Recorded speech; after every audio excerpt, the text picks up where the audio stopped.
2016 is finally here, so that can mean only one thing. It is time for my 2015 reading wrap-up.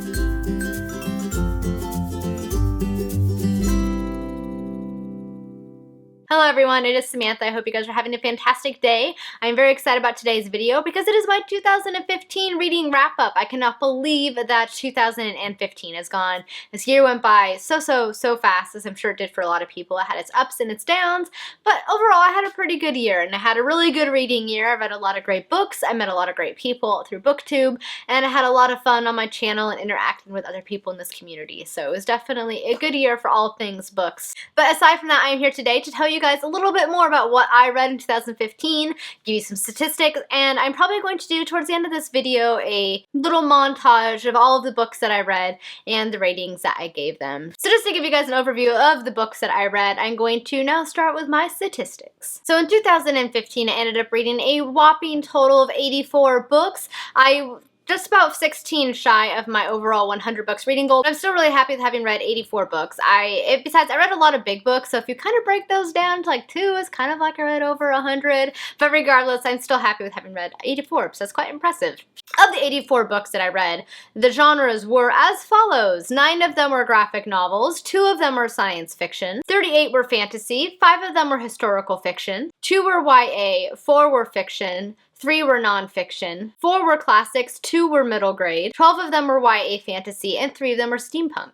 Overall, I read a total of 36,937 pages, which averages to about 101 pages a day. In terms of the book format that I read, the breakdown is as follows. 14 were hardback, 33 were trade paperback, 10 were mass market, 11 of them were ebooks, 7 were graphic novels, 8 of them are audio, and 1 was an other. In terms of page length, my breakdown was as follows. 2 were less than 100 pages, 8 of them were 100 to 200 pages, 9 were 200 to 300 pages, 21 were 300 to 400 pages, 16 were 400 to 500 pages, 10 were 500 to 600 pages, 8 were 600 to 700 pages, 3 were 700 to 800 pages, another 3 were 800 to 900 pages, and 4 were over 900 pages. In terms of the author gender, I had a pretty good even split between the genders. I read 41 books by males and 43 books by females. In terms of years published, I read 6 books that were published prior to the 1920s. I read 1 published in the 1930s, 1 published in the 1940s, 1 published in the 1950s, 1 published in the 1970s, 3 published in the 1980s, 10 were published in the 90s,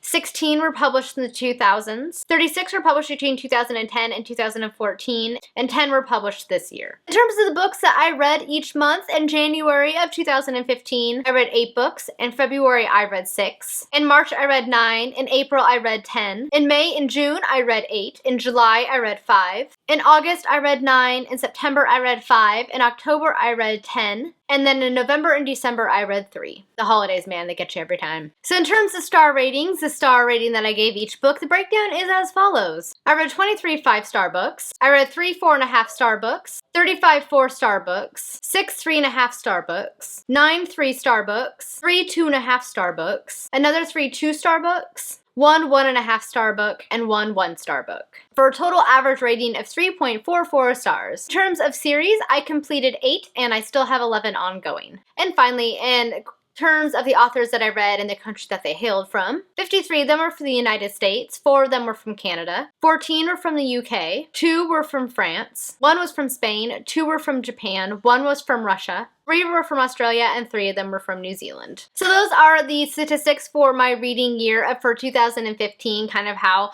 my numbers broke down in terms of graphs and things like that, because I'm an accountant and I like such things. And I also want to show you guys the books themselves that I read and the star rating, but I decided the best way to do this would be kind of show you the books, a photo of them, a little video montage, if you will, with some music of the books that I read and the star rating that they received. So I hope you guys will enjoy that little part of this video, and it will start right now.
guys, those are all of the books that I read in 2015. I hope you guys liked seeing the books that I read and kind of the statistic breakdown, because I like things like that and I find them to be interesting. I hope you guys found it interesting as well. I already have my 15 favorite books of 2015 and my 10 least favorite books of 2015 videos up, and I will link them down below if you guys are curious about seeing these. I cannot wait to see what 2016 holds for all of us, not just in reading, but in our everyday lives, and I hope it will be fantastic for all of you. Thank you guys so much for all of your support and love on this channel. You guys are what makes me doing this so much fun, and I just love this community, and I love learning about all the books that I have learned about this year and started reading. But that's it for today's video. I hope you guys have a great one, and until next time, happy reading and have a great year. Bye!